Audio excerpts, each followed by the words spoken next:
What is up, YouTube? I'm back with another video, and today I'm gonna show you guys how I was able to catch 1,500 pips in less than 15 minutes, or just about 15 minutes. All right, so if we look at Nas has been in this range for quite some time. So this was a 15-minute type of setup for me. If you look here, so right now, Nas is ranging, especially since today FOMC comes out in a couple hours. So I'm waiting for that as well. So I didn't expect, a long swing trade or anything like that. I was just looking to get in and get out. So if we look here, had somewhat of a resistance area.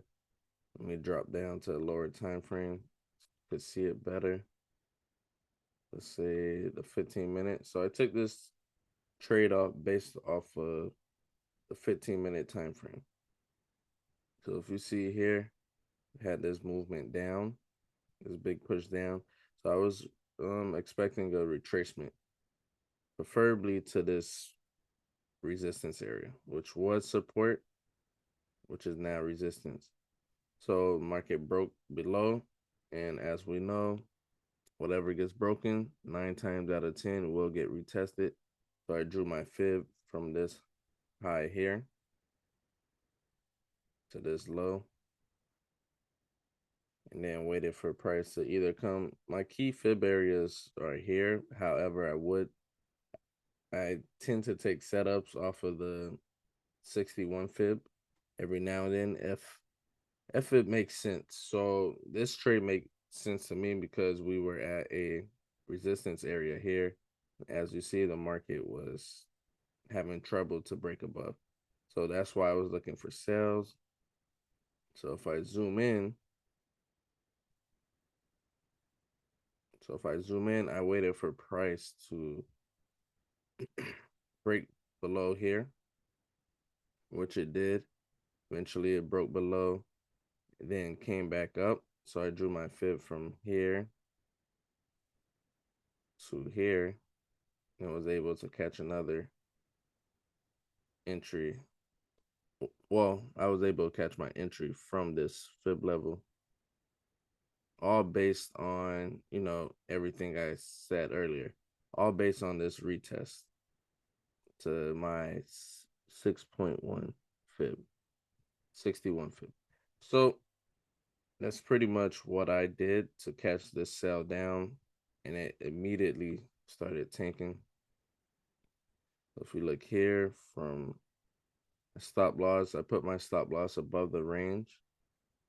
That way I don't get stopped out. So if we look here, caught about, let me see, 1,500 pips, or to be exact, 1,475 pips in less than 15 minutes. So this whole candlestick was a 15-minute candlestick, and it went for 1,500 pips. So this trade was real simple. Just you got to take into account, the higher time frame. What's the higher time frame doing, as well as the lower time frame and the time frame that you're basing your trade off of. So me, I like to catch retests.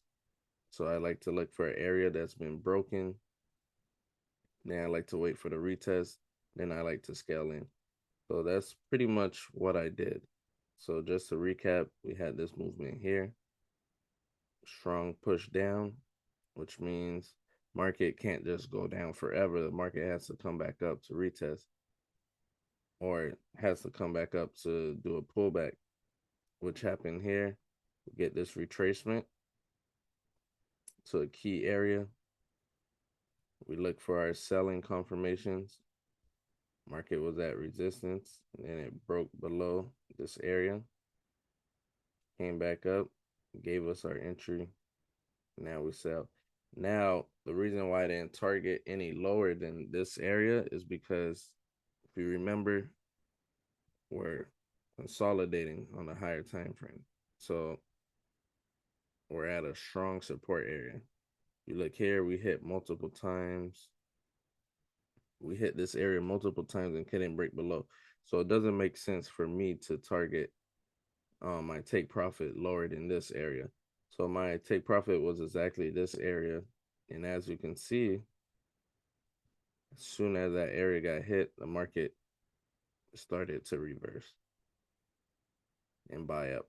So that's why you got to put your take profit at a smart area. Don't go based off emotions or feelings or what you feel could happen. You got to use logic. That's how you become, a profitable trader. You set yourself up with high profitable setups, profitability, like take high profitability setups. That's the key to like being profitable. So hopefully you guys learned a little something from this. Stay tuned. I will drop more breakdowns and analysis. FOMC is coming out soon. What I'm expecting to happen, or what I want to happen, is I want price to either be here when FOMC comes out or up here. So whenever news come out, we will get a false move. Either if price is here, we'll get a false move down, then eventually buy up. Prices up here, we'll get a false move up, then eventually sell. So we'll see. We'll see. Stay tuned. I'll keep you guys updated, and I'll post some of my results from this trade today.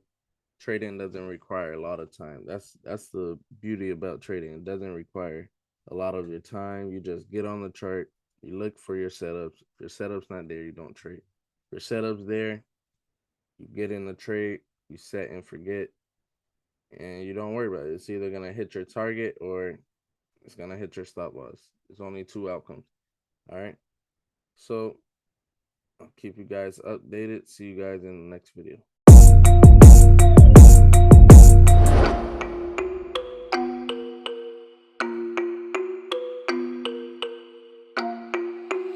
MTCB.